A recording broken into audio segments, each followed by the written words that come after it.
नमस्कार मैत्रिणींनो, वर्षा ब्लॉगमध्ये आपलं मनापासून स्वागत आहे। तर चला, आज आपण नवीन रेसिपी करणार आहोत। तर इकडे मी कांदा, टमाटा, त्याच्यानंतर कोथिंबीर, थोडे काजू आणि बदाम घेतलेले। त्यानंतर मी कढईमध्ये आता तेल टाकलेलं आहे। त्या तेलामध्ये मी छान असे कांदा टोमॅटो फ्राय करून घेणार आहे। आणि एक छान असे फ्राय झाल्यानंतर त्याच्यात आपल्याला काजू बदाम सुद्धा टाकायचे वरतून, आणि थोडं मीठ टाकून आपण हे छान मिश्रण परतवून घेणार आहोत।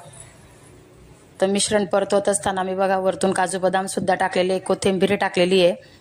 आणि छान असं फ्राय झाल्यानंतर आपल्याला ते मिक्सरमध्ये छान असं बारीक करून घ्यायचं आहे। तर तुम्ही बघू शकता इकडे आपलं मिश्रण हे छान असं तयार झालेलं आहे। त्याच्यानंतर मी इकडे पनीर आणलेलं होतं। तर पनीर हे मी रेडीमेडच आणलेलं आहे। तर ते पनीर छानपैकी मी असं कापून घेतलं आहे, आणि कापून घेतल्यानंतर त्याचे स्क्वेअरमध्ये असे छान भाग केलेले आहे। त्याच्यानंतर इकडे आपलं मिश्रण रेडी होतं, आणि झाल्यानंतर आपण ते मिक्सरच्या भांड्यामध्ये त्याला लगेच बारीक करून घेतलेलं आहे। आणि इकडे मी परत दुसरी कढई ठेवल्यानंतर त्याच्यात जिरे मोहरीची फोडणी दिलेली आहे। साधी आणि सिंपल पद्धतीची माझी पनीर रेसिपी आहे। तर तुम्ही बघू शकता।